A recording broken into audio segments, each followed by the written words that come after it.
আলাইকুম, আমন্ত্রণ বাংলাদেশের সংবাদে আপনাদের সাথে আজকে আমি হোসেন তানভীর। শুরুতেই পাইওনিয়ার শিরোনাম সংবাদ।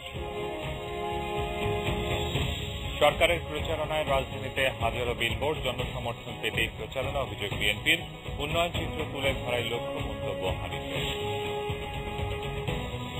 বিরোধী দলের অপপ্রচারের জবাব দিতে নেতাকর্মীদেরকে প্রধানমন্ত্রীর নির্দেশ, বললেন ধর্মের অপব্যবহার করে ফায়দা লুটতে চায় বিএনপি।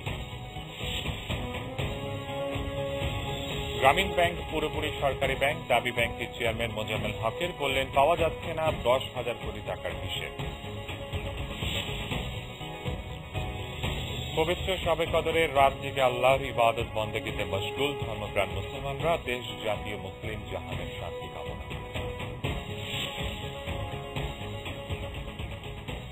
শুনছিলেন পাইওনিয়ার শিরোনাম সংবাদ শিরোনাম।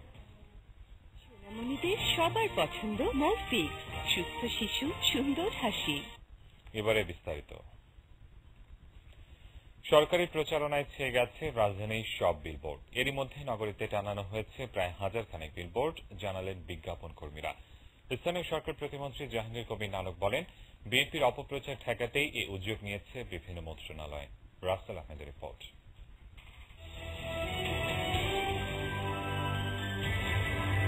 বলা হয়ে থাকে প্রচারই প্রসার, পণ্যের মনোমুগ্ধকর গুণকীর্তনের জন্য তাই বিলবোর্ড বেছে নেয় কোম্পানিগুলো।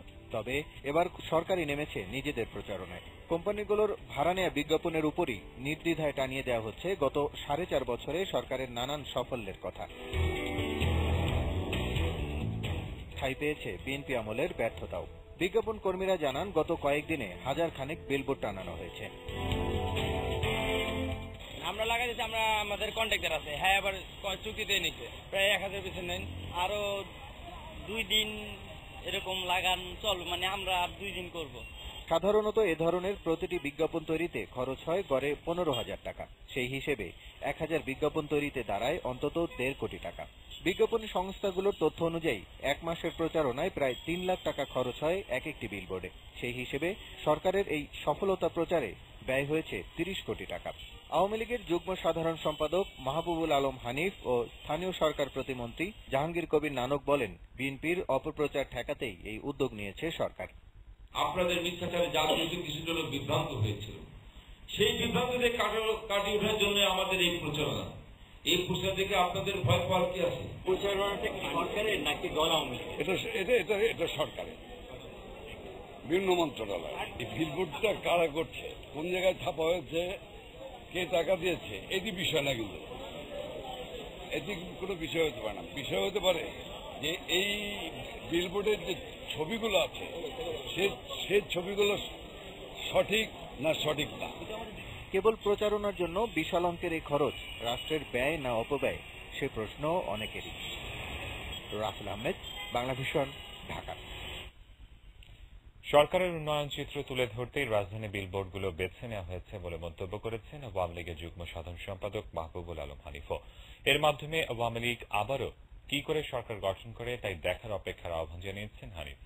সঞ্জিত আহমেদের রিপোর্ট। রাজধানীর অধিকাংশ বিলবোর্ডেই এখন তুলে ধরা হচ্ছে সরকারের নানা উন্নয়নমূলক প্রচারণা। গত 4.5 বছরের উন্নয়নের পাশাপাশি প্রতিশ্রুতিগুলো জায়গা করে নিয়েছে বিলবোর্ডে। হঠাৎ কেন এমন আয়োজন? এ প্রসঙ্গে আওয়ামী লীগের যুগ্ম সাধারণ সম্পাদক মাহবুবুল আলম হানিফ বলেন, বিরোধী দলের মিথ্যাচারের জবাবই এসব বিলবোর্ড।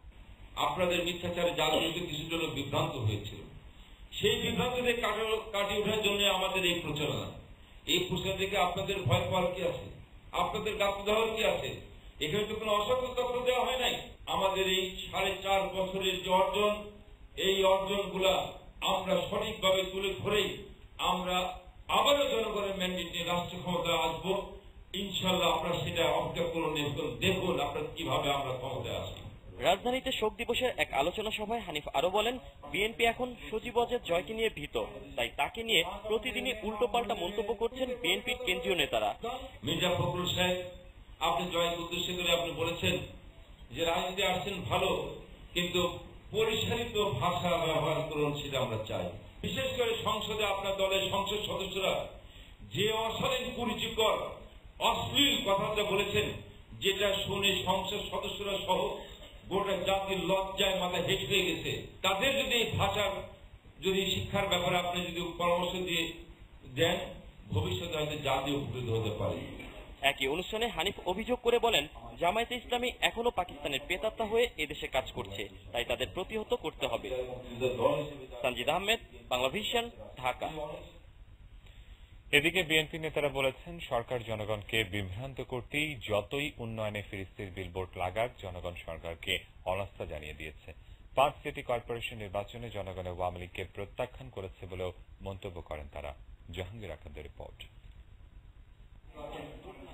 জিয়া স্মৃতি পাঠাগারের ইফতার মাহফিলে বিএনপি নেতারা বলেন, দলের ভাইস চেয়ারম্যান তারেক রহমানের ভাবমূর্তি নষ্ট করতেই তার বিরুদ্ধে মিথ্যা মামলা ও অপপ্রচার চালানো হয়েছে, কিন্তু এখনো পর্যন্ত তারেক রহমানের বিরুদ্ধে কোনো মামলাই প্রমাণ করতে পারেনি সরকার। যারা শহীদ প্রেসিডেন্ট জিয়াউর রহমানকে হত্যা করেছিল, তারাই আজকে এই বাংলাদেশের ভবিষ্যতের যে নেতা, তাকে রাজনীতি থেকে দূরে রাখার চেষ্টা করছে। তাকে বাংলাদেশে তার আগমন কেউ উঠতে পারবে না। তিনি বীরের বেশে জনগণের ভালোবাসা নিয়ে মানুষে মানুষে সয়লাভ হয়ে তাকে আমরা বরণ করে নেব। এটা বাংলাদেশের মানুষ, তরুণ সমাজ সেভাবেই অপেক্ষা করছে। নেতারা বলেন, সরকারের জনপ্রিয়তা তলানিতে গিয়ে ঠেকেছে। সরকার যে নীলনকশা নির্বাচন করতে যায় তা তথ্য আছে আওয়ামী লীগ ক্ষমতায় আসবে বলে প্রধানমন্ত্রী পুত্র সজীব ওয়াজেদ জয় হাটে হাড়ি ভেঙে দিয়েছেন।